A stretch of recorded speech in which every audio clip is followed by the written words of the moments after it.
τον αδελφός, κ. Κιάλης, κύριε πρώην Δήμαρχοι, δικαίωμα Ηρακλειών, κύριε Χατζιακομή και κύριε Βαρκά, κύριε Πρόεδρε της Ένωσης Χώρων Αθηνών, κύριε Καπαγιανού, είναι η κυρία Πρόεδρος της ΕΚΕ, κυρία Πάπου, παρούσα,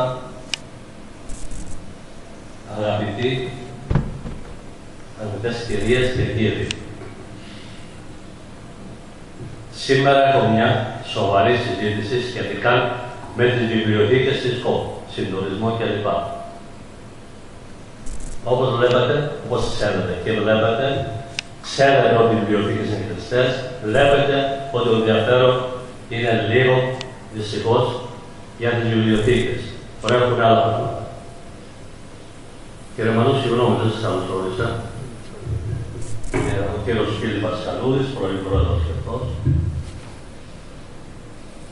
Έχουμε την τιμή σήμερα να έχουμε εδώ στο Πολύκεντρο Φιλίου, το φιλόξενο χώρο, τον κύριο Λούτσο, τον ματριώτη μας καθηγητή Πανεπιστημίου Ιωνίνων, και τον κύριο Φιλάκο Τσουράνη, καθηγητή Πανεπιστημίου Θεσσαλονίκης.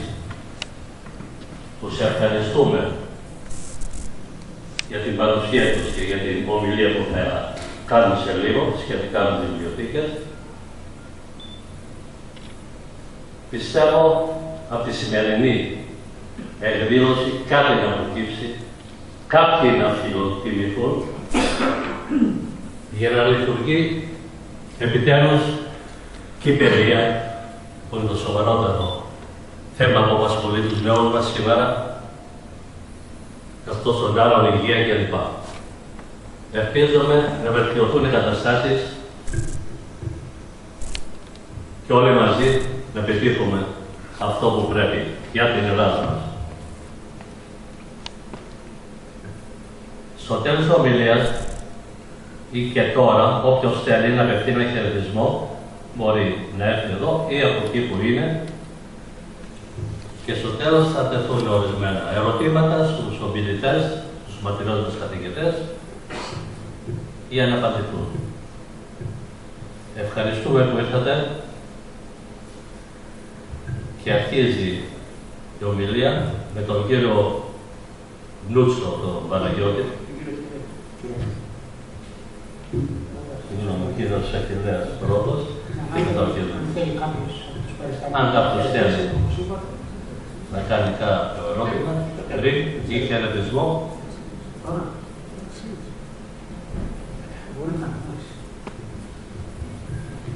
Έχεις το λόγο, αγαπητέ.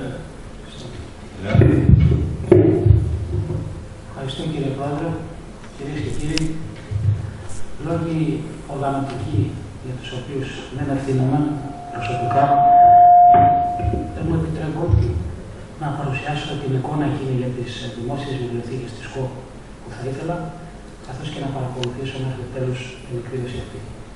Θα περιοριστώ σε μερικές πολύ γενικές παρατηρήσεις, ευχαριστώντας τον συνάδελφο, τον κύριο Νούτσο, ο οποίος μου παραχώρησε το βήμα να είναι πρώτος ομιλητής και κανονικά πρέπει να κάνει. Η Δημοτική Βιβλιοθήκη της πόλης ΚΟΠ, που τα εγγένειά της έγιναν στις 19 Δεκάτου του 2003, είναι κλειστή. Τουλάχιστον ως κτίριο, για να μην υπάρξουν παρεξηγήσεις, και μαζί με αυτήν έχει αποσυρθεί από το δημόσιο χώρο, ελπίζω προσωρινά, μια κυψέλη πολιτισμού, αφού η βιβλιοθήκη δεν είναι μόνο ο χώρος στέγασης της έντυπης πληροφορίας. Αυτό συνέβη σε έναν τόπο με διαχρονική πολιτισμική παράδοση, που τα τελευταία μάλιστα χρόνια κατέγραψε και την φιλοδοξία να φιλοξενήσει μια πανεπιστημιακή σχολή. Λυπάμαι βαθιά για την προσωρινή αναστολή, ελπίζω, της λειτουργίας του κτηρίου της βιβλιοθήκης και της εξυπηρέτησης των χρηστών της, μια και πέραν της ιδιότητος μου ως δημότη της ΚΟΠ, συνέβαλα ελάχιστα, είναι αλήθεια, στα πρώτα χρόνια της λειτουργίας της. Δεν είναι του χαρακτήρα μου, αλλά ούτε και αισθητικά ανεκτό να αναφερθώ ειδικότερα στην προσωπική μου συμβολή στην ίδρυση της βιβλιοθήκης, που αν είχα εντονότερη συμμετοχή, επιτρέψτε μου, δεν θα συμφωνούσα με τον τίτλο της ως Ιπποκράτεια βιβλιοθήκη, για λόγους που έχουν σχέση με την γενικότερη υπερχρησιμοποίηση του ονόματος του διασημότερου τέκνου της νήσου, αλλά και για αποφυγή παρεξηγήσεων, αφού η συγκεκριμένη βιβλιοθήκη δεν έχει ως αντικείμενο και κύριο προσανατολισμό της την υποκρατική βιβλιογραφία και έρευνα. Δεν ζω δυστυχώς στον γενέθλιο τόπο, αγνοώ δεδομένα και γεγονότα και συνεπώς δεν δικαιούμαι να ασκήσω ως ενεργός πολίτης και ως τα όφυλα καλόπιστη κριτική για το λυπηρό αυτό φαινόμενο. Γνωρίζω πάντως ότι η ΚΟΣ, όπως κατέγραψε ο αείμνηστος Μανώλης Κεπόκας, διέθετε κατά τους ελληνιστικούς χρόνους δημόσια βιβλιοθήκη όπως η Πέλα, η Αντιόχεια κλπ. Και η ιστορία διέσωσε μάλιστα το όνομα του μεγαλύτερου δωρετή της που ήταν Διοκλής Απολοδόρου. Για να μείνω στα νεότερα χρόνια, αναφέρω τη βιβλιοθήκη του Ιπποκρατίου Γυμνασίου, στην οποία έγιναν πολλές σημαντικές δωρεές από προύχοντες κόους, ιδίως στα χρόνια της Ιταλοκρατίας, και της οποίας η τύχη μετά την κατάργηση του Ιπποκρατίου Γυμνασίου από τους Ιταλούς δεν μου είναι γνωστή. Στη βιβλιοθήκη αυτή, του Γυμνασίου της ΚΟ, παραχωρήθηκε στα πρώτα χρόνια της δεκαετίας του 60 και η προσωπική, αγγλόφωνη κυρίως, βιβλιοθήκη μιας μεγάλης Ελληνοαμερικανίδας που διάλεξε ετικό για τη δύση του βίου της Μαρίας Σαραντοπούλου Οικονομίδου, της πρώτης γυναίκας που στα 1916 δημοσίευσε το συγκλονιστικό βιβλίο της «Οι Έλληνες της Αμερικής όπως τις γνώρισα». Θα αναφέρω επίσης την βιβλιοθήκη αρχείο της Ιεράς Μητροπόλεως Κόου, επί μακαριστών Εμμανουήλ και Ναθαναήλ, και της Ιταλικής Νομικής Βιβλιοθήκης του Δικαστηρίου της ΚΟ, για την οποία στα 1947 εκφράστηκε ιδιαίτερα εγκομιαστικά η σύνταξη του εγκυρότερου τότε νομικού περιοδικού της χώρας μας, Θέμης, και νομίζω ότι η ανασύστασή της είναι κάτι το οποίο θα βοηθήσει για να αποτελέσει και αυτή μνημείο της τοπικής νομικής μας ιστορίας. Για το χρονικό της ίδρυσης της Δημοτικής Βιβλιοθήκης της ΚΟ παραπέμπω στο ιδιαίτερα λεπτομερές πρώτο τεύχος που εξέδωσε το 2006 η Ιπποκράτεια Δημοτική Βιβλιοθήκη, ειδικό ιστορικό αρχείο της ΚΟ. Θα ήταν ευχής έργο αν είχαμε στα χέρια μας και νεότερη περιοδική έκδοση που να πληροφορεί για την παρούσα εικόνα της Δημοτικής Βιβλιοθήκης. Σίγουρα πάντως πρέπει να σταθεί κανείς σε δύο σημαντικά γεγονότα.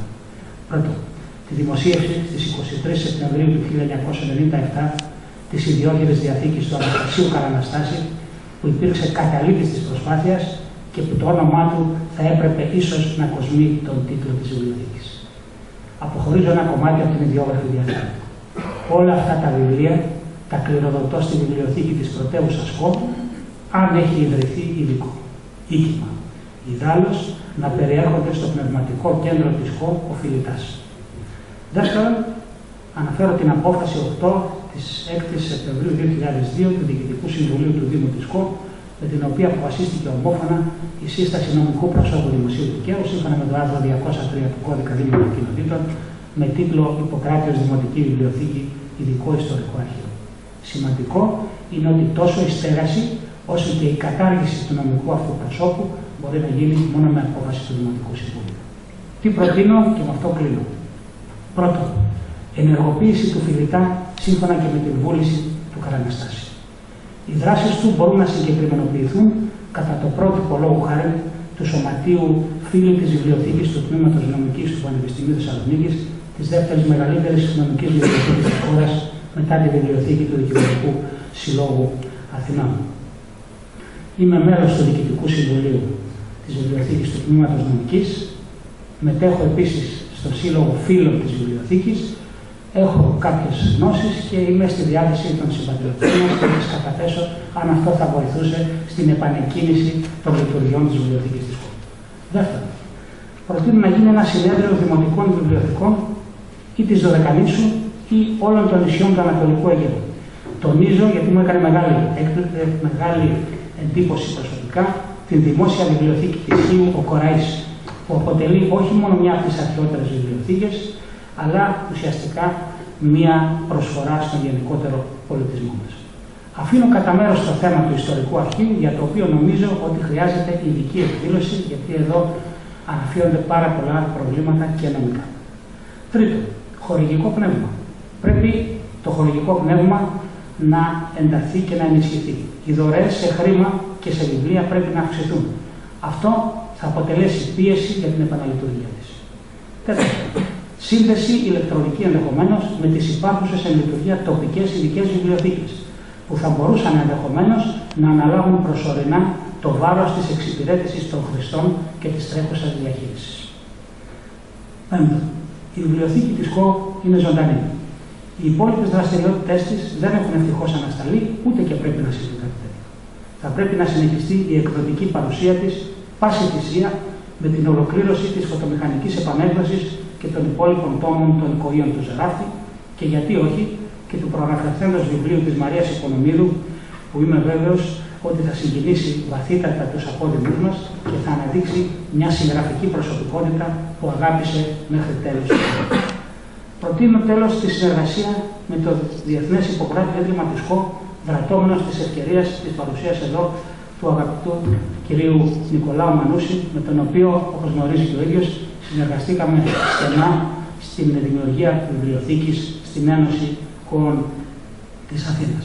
Ιδίως μάλιστα τώρα που το Ιπποκράτειο Ίδρυμα της ΚΟ αναπτύσσει και άλλες δραστηριότητες, ιδίως με καθημερινά θέματα.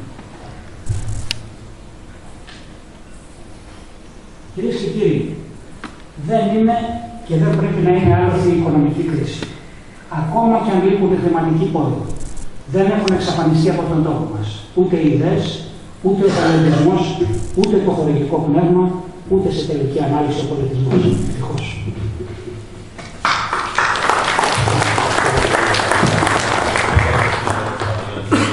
Κύριε Πρόεδρε, θα μου επιτρέψετε να κάνω μια μικρή παρέμβαση, γιατί πρέπει να αποχωρήσουμε κάποιες υποχρεώσεις. Με συγχωρείτε, κύριε Καθηγητά. Ναι, όχι, από εδώ. Πάνω σε αυτά που είπε ο αγαπητός φίλος ο κ. Κουτσουράκης, θέλω να κάνω δύο παρατηρήσεις. Η πρώτη είναι ότι η βιβλιοθήκη της ΚΟ καταρχήν θα έπρεπε να είναι ο πυρήνας των έργων του Ιπποκράτη. Δεν είναι. Δεν έχουμε συγκεντρώσει στοιχειοδός τα έργα. Των ΚΟΗων. Τα πρώτα κόια τα είδα στο Ιπποκράτιο Γυμνάσιο της ΚΟ και ήταν στη βιβλιοθήκη του Ιπποκρατίου Γυμνασίου στη δεκαετία του 60, τότε που ψάχναμε και αναζητούσαμε τον δρόμο της ζωής μας. Βρήκα τα κόια του Ζαράπτου και τα διάβαζα με πολύ έτσι συγκίνηση. Ήθελα μόνο να προσθέσω κάτι άλλο, ότι επειδή έζησα την υπόθεση του Τάσου του Καρναστάση και την αγωνία του για την τύχη των βιβλίων και τον πλούτο που περιέχουν τα βιβλία, επιβεβαιώνω και εγώ ότι είναι θησαυρός.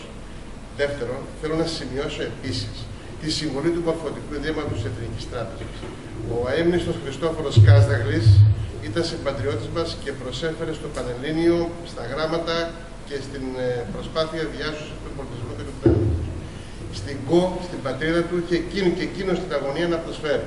Μετά θάνατον, με την κυρία Σοφού, την ανιψιά του, φροντίσαμε και παρακαλέσαμε τη διοίκηση του Μορφωτικού Ιδρύματος να στείλει ολόκληρη τη σειρά των βιβλίων του και μια βιβλιοθήκη να γίνει μια γωνία, ένας φοριαμός, μια ειδική βιβλιοθήκη με όλες τις εκδόσεις του Μορφωτικού Ιδρύματος. Ενώ όμως θα έπρεπε να ζητήσουμε την ανανέωση της πληρότητας της συλλογής του Μορφωτικού Ιδρύματος, δεν αναζητήσαμε τις νεότερες εκδόσεις που είναι καταπληκτικές, που θα μπορούσαν να εμπλουτίσουν τη βιβλιοθήκη μας.